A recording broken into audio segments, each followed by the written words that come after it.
How to stop Google from saving search history. Let's get started. Launch your Google app. Here we go. You will land to the home page. Now at the top right corner, you can find your profile icon. Click on it. Click on this drop down.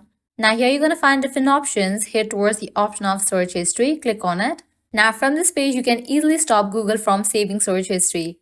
Go ahead and click on this option of saving to web and activity. Now here you can see this option of turn off. Click on it. Two options will pop up, turn off and delete activity. You can go ahead and click on this second option, turn off and delete activity. Now click on next. All these activity will be deleted. Click on next. Click on delete. Just with that, you have stopped Google from saving search history. Likewise, you have deleted all of your search history.